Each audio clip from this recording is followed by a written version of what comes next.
Hello students, कैसे हो आप लोग। मौर्य एजुकेशन में आपका स्वागत है। स्टूडेंट, आज हम बात कर रहे हैं कंपेयरिंग क्वांटिटीज के बारे में, जिसमें इसको बोलते हैं यूनिटरी मेथड।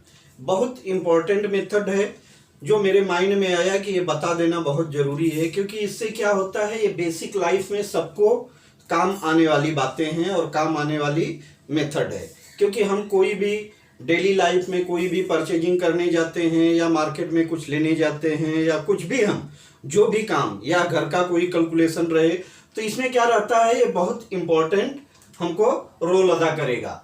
तो इसको हम ध्यान से थोड़ा सा समझ लेते हैं, क्योंकि अगर इसको हम अच्छे से समझ लिए तो हमको कैलकुलेशन हमारा बहुत इजी हो जाएगा। तो दोस्तों, आज हम इस पे बात करेंगे कंपेयरिंग क्वांटिटी यूनिटरी मेथड के बारे में, कि वो होता क्या है। यूनिटरी मेथड हम उसको बोलते हैं कि जहां अगर हमको कुछ ज़्यादा वस्तु या क्वांटिटी के बारे में डिटेल दिया गया रहे या प्राइस दिया गया रहता है, तो उसमें हमको क्या रहता है, पहले हम एक वस्तु की कितनी कीमत होती है उसको हम पहले ज्ञात कर लेते हैं। इसके बाद जितनी भी हमको ज़रूरत रहती है उससे हम मल्टीप्लाई करके फास्ट में हम आंसर निकाल लेते हैं, या किसको हमको पैसे देने हैं या लेने हैं, ये सारी चीज़ें हम क्लियर कर लेते हैं। तो यूनिटरी मेथड में हम पढ़ेंगे कि जैसे दिया है, मान लीजिए एक शॉपकीपर है। शॉपकीपर क्या किया है कि एक शॉपकीपर, ठीक है, मान लीजिए शॉप है, शॉपकीपर है वहां पे दुकान वाला। वो क्या किया है, बोल रहा है कि 10 एप्पल की कॉस्ट वो बोल रहा है कितना है, 90 रुपीज है। ठीक है, 10 एप्पल की कॉस्ट कितना बताया, 90 रुपीज है। अगर मान लीजिए मुझको 8 एप्पल लेना है, तो क्या करना होगा, हमको 8 एप्पल की कॉस्ट हमको निकालनी पड़ेगी। तो हम इसमें पहले क्या करें कि हमको इजी, हमारे माइंड में क्या आ जाना चाहिए कि मान लीजिए जैसे 10 एप्पल की कीमत दिया है 90 रुपीज, तो एक एप्पल की कीमत कितनी होगी। ठीक है, एक एप्पल की कॉस्ट के लिए हम क्या करते हैं, जब मेनी ज्यादा का दिया रहता है, एक का निकालना रहता है, तो हम क्या करते हैं, जो टोटल कॉस्ट है डिवाइडेड बाय टोटल क्वांटिटी कर देते हैं। तो यहां पर हमको क्या होगा, एक एप्पल की कॉस्ट निकल गई। एक एप्पल की कॉस्ट कितना हो गई बच्चों, 9 रुपीज हो गई। आगे फिर हम इसमें क्या करेंगे, मान लीजिए हमको 8 एप्पल लेना है, तो आगे क्या होगा, हमने एक का निकाला, जब एक का निकाला तो हमको क्या करना पड़ा, टोटल के डिवाइडेड बाई टोटल क्वांटिटी करनी पड़ी। अब हमको ज्यादा क्वांटिटी की वैल्यू चाहिए, तो क्या करना होगा, एक की कीमत मालूम है और मेनी की चाहिए, तो हम यहां पर क्या करेंगे, मल्टीप्लाई हो जाएगा किससे, एक की वैल्यू कितनी आ रही है और क्वांटिटी कितनी है। तो 9 8 जा कितना हो जाएगा, 72 रुपीज। अब हमको इजी, हम अपने माइंड में ही केवल इसको कैलकुलेट कर सकते हैं और फट हम आंसर लिख लेंगे, या हमारे माइंड में आ जाएगा कि हमको कितने पैसे शॉपकीपर को पे करना है।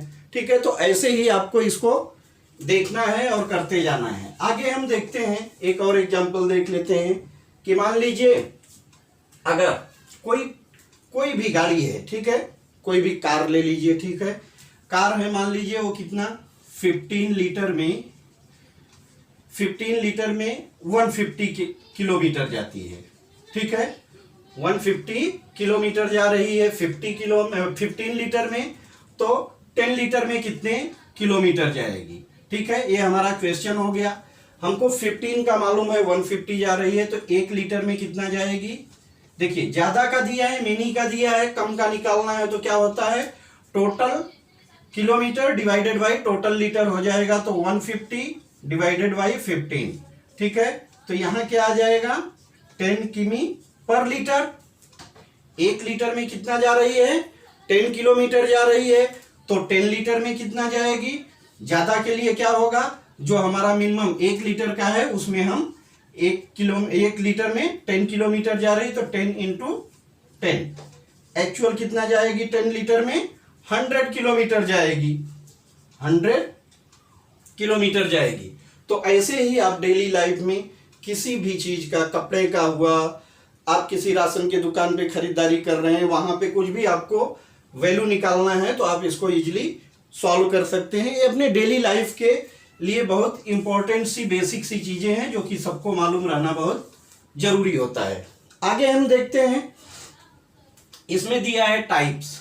ठीक है, अब यूनिटरी मेथड में भी क्या है कि एक ही टाइप से नहीं होता है, इसके भी टाइप्स दिया है कि टाइप्स कितने टाइप के होते हैं। तो बेसिक देखा जाए तो यूनिटरी मेथड में दो टाइप होते हैं। दो टाइप क्या होते हैं, एक तो होता है हमारा डायरेक्ट वेरिएशन, ठीक है, डायरेक्ट वेरिएशन, और दूसरा होता है इनवर्स। इनवर्स को हम अदर वर्ड में इनडायरेक्ट भी बोलते हैं, ठीक है। डायरेक्ट का मीनिंग क्या होता है, डायरेक्ट का मीनिंग होता है कि जैसे किसी वस्तु की ले लीजिए, जैसे हम अगर एक एग्जाम्पल लेते हैं, एग्जाम्पल मान लीजिए क्या है, 5 पेन, ठीक है, कितना 5 पेन, 5 पेन की कीमत मान लीजिए कितना है, 100 रुपीज ले लें, ठीक है। 5 पेन की कीमत कितनी है, 100 रुपीज है। हमको कितनी पेन चाहिए, मान लीजिए 10 पेन लेना है, 10 पेन परचेज करना है, तो क्या हो जाएगा यहाँ पर। अब डायरेक्ट वेरिएशन बोलते किससे हैं, 5 पेन है तो कॉस्ट कितनी है, 100 रुपीज है। पेन की क्वांटिटी हमने बढ़ा दिया, पेन की क्वांटिटी हमने बढ़ा दिया, क्या हो गया, पेन की क्वांटिटी हमने 10 कर दिया, तो यहाँ पर प्राइस भी क्या हो जाएगा, बढ़ जाएगा, प्राइस भी क्या हो जाएगा, बढ़ जाएगा, इंक्रीज हो जाएगा, ठीक है, इंक्रीज हो जाएगा। मतलब डायरेक्ट उसको बोलते हैं कि अगर हमने परचेज करने वाली क्वांटिटी बढ़ाई तो प्राइस भी क्या हो जाएगा, ऑटोमेटिक बढ़ जाएगा, या जो उसकी वैल्यू आएगी वो क्या हो जाएगी, ऑटोमेटिक बढ़ जाएगी। या हमको पता चला कि 5 पेन की कीमत क्या है, 100 रुपीज है, तो अगर हमको 1 पेन लेना है या 2 पेन लेना है तो क्या है, क्वांटिटी हमने कम करी, यहाँ पे क्वांटिटी हमने यहाँ पर कम करी, तो वैल्यू क्या हो जाएगा, ऑटोमेटिक कम हो जाएगा। तो डायरेक्ट हम उसको बोलते हैं कि अगर क्वांटिटी बढ़ाते हैं तो प्राइस या अमाउंट बढ़ जाए, क्वांटिटी हम कम करते हैं तो वैल्यू वहां पर क्या हो जाए, कम हो जाए, तो इसको हम क्या बोलते हैं, डायरेक्ट वेरिएशन बोलते हैं। डायरेक्ट में जो भी रिलेशन रहता है यहाँ पर क्या रहता है, डायरेक्ट रहता है। आगे हम चलते हैं, आगे हमको दिया है, मान लीजिए दूसरा है इनवर्स। इनवर्स में क्या होता है, अपोजिट होता है। अपोजिट में क्या हुआ कि मान लीजिए जैसे कोई काम है, कोई काम कर रहे हैं, काम एक ही रहेगा, हाँ, काम घटेगा बढ़ेगा नहीं, वो चीज आप ध्यान में रखिएगा। उसको 5 मेंबर या 5 मेन काम कर रहे हैं, तो टोटल कितना 10 डेज ले रहे हैं, ठीक है, 10 डेज का टाइम लग रहा है। अगर हमको क्या करना है, काम को और जल्दी खत्म करना है, जल्दी से हमको रिजल्ट देना है, जैसे बड़े बड़े साइट पे काम चलता है, छोटे काम चलते हैं, या कोई फार्मिंग का काम चलता है, अगर हमको लगता है नहीं टाइम ज़्यादा लग रहा है तो क्या करना होगा हमको, कि हमको काम जल्दी खत्म करना है, तो हमको क्या करना होगा, आदमी की संख्या वहां पर बढ़ानी पड़ेगी। जब हम आदमियों की संख्या मान लीजिए 10 कर देंगे तो वही काम कितने दिन में खत्म होगा, 5 डेज में खत्म होगा। क्यों, क्योंकि हमने आदमियों का क्वांटिटी को अगर डबल किया तो जो दिन की संख्या रहेगी वो क्या हो जाएगी, आधी हो जाएगी। मतलब हम जिस रेशियो में आदमी को हम यहां पर बढ़ा रहे हैं उसी रेशियो में डेज कम हो जाएगा, काम होने वाला क्या है, एक ही रहेगा। नहीं तो क्या होगा, 10 आदमी बढ़ाए तो काम क्या हो जाएगा, डबल कर देंगे, 10 दिन में काम कितना हो जाएगा, डबल हो जाएगा। काम उसी को टाइम हमको कम लगाना है, तो वहां क्या होता है, इनडायरेक्ट, उसको हम क्या बोलते हैं, इनडायरेक्ट। अरे भाई 5 आदमी 10 दिन ले रहे हैं तो 10 आदमी 5 दिन में करेंगे। या हमको क्या करना है, काम चलते रहे या आदमी ही नहीं आए तो काम उतना ही करना है। मान लीजिए यहाँ पे आदमी अगर 1 है तो टाइम कितना हो जाएगा, 5 टाइम बढ़ जाएगा, क्योंकि 5 आदमी का काम अकेले 1 आदमी तो कर नहीं पाएगा, उसको 1 आदमी उसी काम को 5 दिन का टाइम लेगा, जो कि 5 आदमी जितने काम को 1 दिन में करते थे, तो टाइम हमारा बढ़ जाएगा। मतलब आदमी कम हुए तो टाइम बढ़ रहा है, आदमी को हमने बढ़ाया तो टाइम कम लग रहा है। मतलब यहाँ पे इनडायरेक्ट है, इनडायरेक्ट में इनवर्स मतलब उल्टा हो जा रहा है। यहाँ पर काम का क्या हो रहा है, उल्टा हो रहा है। एक को बढ़ा रहे हैं तो दूसरा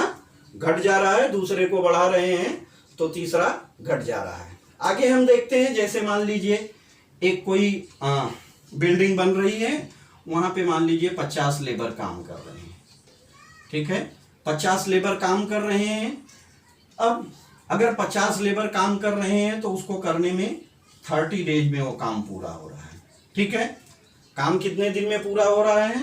30 डेज में पूरा हो रहा है। अगर हम क्या करें, लेबर की संख्या 75 कर दें, लेबर की संख्या हम 75 कर देंगे तो वो काम क्या होएगा और कम दिन लगेगा, अप्रॉक्सीमेट कितना, 20 दिन में पूरा हो जाएगा। ठीक है, तो हमको अगर काम जल्दी खत्म करना है तो आदमी की संख्या बढ़ानी पड़ेगी। काम धीरे धीरे चलते रहे तो क्या है, हम लेबर इस साइड से उठा के दूसरी साइड पे कर सकते हैं, या और भी हमारा काम है तो वहां पे हम शिफ्ट कर सकते हैं, अदरवाइज डायरेक्ट हम कम कर सकते हैं।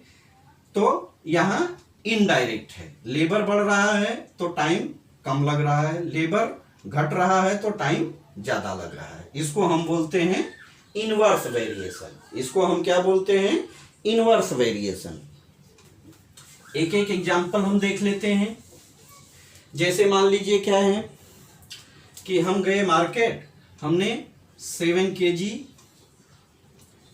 kg कोई भी प्रोडक्ट है, या मान लीजिए कुछ भी है, बटाटा है, ऑनियन है, कुछ भी है, इसकी कीमत कितनी है?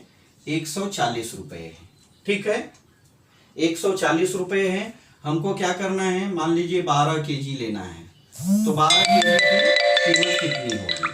12 kg की कीमत कितनी होगी, इसको निकालना है तो क्या करना होगा हमको? 7 kg 140, 12 kg x, मतलब क्या होगा? अब देखिए यहाँ डायरेक्ट है, ये कम है तो पैसा भी कम होगा, केजी की संख्या यहाँ पे बढ़ी, हमने केजी बढ़ाया तो पैसा भी क्या होगा? बढ़ेगा। जहां डायरेक्ट है वहां क्या होता है, इसको हम क्रॉस मल्टीप्लीकेशन कर देते हैं, तो हमारा इक्वेशन क्या बन जाएगा? 7 इंटू एक्स इक्वल टू क्या हो जाएगा? 12 इंटू 140, x इक्वल टू क्या हो जाएगा? 12 इंटू 140 और डिवाइडेड बाई 7, 7 2 जा 14, 20, 12 इंटू 20, 240। x की वैल्यू क्या आ गई? 240। तो हमारी वैल्यू क्या हो जाएगी? 12 kg ओनियन की कीमत कितनी हो जाएगी? 240 रुपीज हो जाएगी। तो ऐसे ही इसको करना है। आप बस बेसिक चीजें सीख लेंगे तो बेसिक चीज पूरे लाइफ में कभी भी काम देने वाली गणित है, जो कि हमको इसका नॉलेज रहना बहुत जरूरी है। तो ऐसे ही इसको करना है बच्चों। आप आगे आप देखेंगे, जैसे मान लीजिए कि इनवर्स के लिए हम देख लेते हैं। इनवर्स में क्या दिया है कि कोई काम है, मान लीजिए 52 लेबर हैं, 52 लेबर हैं, किसी काम को क्या कर रहे हैं? 35 डेज में कंप्लीट कर रहे हैं। ठीक है, 35 डेज लग रहा है। उसी काम को क्या करना है उसको, तो उसको अगर 28, हमने क्या किया? लेबर 28 कर दिया, लेबर की संख्या हमने 28 कर दिया, तो कितने दिन लगेंगे? कितने दिन लगेंगे? अब देखिए क्या होगा यहां पर, जब 52 लेबर काम कर रहे थे तो 35 डेज लग रहा था लेबर। ठीक है, लेबर और क्या थे यहां पे? लेबर और यहां पे डेज है। ठीक है, 52 लेबर थे तो 35 डेज लग रहे थे। लेबर की संख्या कितना हमने करा? 28 कर दिया। मान लीजिए इसको x डेज लगेगा। ठीक है, x डेज लगेगा। काम तो एक ही है, काम एक ही है, काम को पूरा करना है, काम अधूरा नहीं छोड़ना है। काम एक है, बड़ा खेत की फार्मिंग है या कोई बिल्डिंग का कंस्ट्रक्शन है, काम एक ही है। हमने क्या करा है? सिर्फ आदमियों की संख्या कम कर दी है। तो ऐसे में क्या होगा कि हम देखेंगे कि वो काम को अगर एक आदमी या एक इसमें करना रहे तो कितने दिन, कितने आदमी लगेंगे? ठीक है, या कितने दिन लगेंगे? अगर उसी को देखा जाए तो क्या हो जाएगा? 52 इंटू 35, इसमें डायरेक्ट मल्टीप्लाई होता है। ठीक है, और यहां पर क्या हो जाएगा? यहां पर क्या होगा? काम एक ही है, equal to 28 into x, 28 into x, ये हमारा इक्वेशन हो गया। अब हमको वैल्यू किसकी पता करनी है? एक्स की, कि कितने दिन लगेंगे, कितने दिन लगेंगे। तो x इक्वल टू क्या हो जाएगा? 52 इंटू 35 डिवाइडेड बाई 28। अब हम इसको डिवाइड कर लें। 7 5 जा 35 होता है, 7 4 जा क्या होता है 28। अब देखिए 4 से 4 1 जा 4 और 4 3 जा 12 होता है, ठीक है, कट गया। अब हमको क्या बचा 13 इंटू 5, आंसर क्या आ जाएगा 65 डेज, ठीक है। मतलब हम अगर आदमी की संख्या या लेबर की संख्या क्या कर रहे हैं, उनकी क्वांटिटी कम कर दिए, डिक्रीज कर दिए, तो दिन बढ़ जाएगा। दिन अब कितना लगेगा, अगर हम 28 मजदूरों से काम करा रहे हैं तो टोटल जो दिन लगेगा या जो डेज लगेगा कितना 65 डेज लगेगा। तो इस तरह से इसको करना है दोस्तों। आप इसको अगर ध्यान से आप देखेंगे तो ये डेली लाइफ की चीजें, ये डेली लाइफ में आपको मैथ में काम आने वाली बात है। मैथ हमको हमेशा 24 आवर्स कुछ न कुछ कोई न कोई बातों का कैलकुलेशन करने के लिए, कुछ भी हमको जोड़ने घटाने के लिए हमेशा लगते रहता है। तो इसके लिए हमारे माइंड में आया कि आपको यूनिटरी मेथड सीखना और जानना बहुत जरूरी है, तो मैं बोला आज इसको आपको बता देता हूं, समझा देता हूं। अगर आपको हमारा ये वीडियो पसंद आए तो प्लीज इसको लाइक कर दीजिएगा, अपने दोस्तों में शेयर कर दीजिएगा और सब्सक्राइब करना मत भूलिएगा। Thank you so much.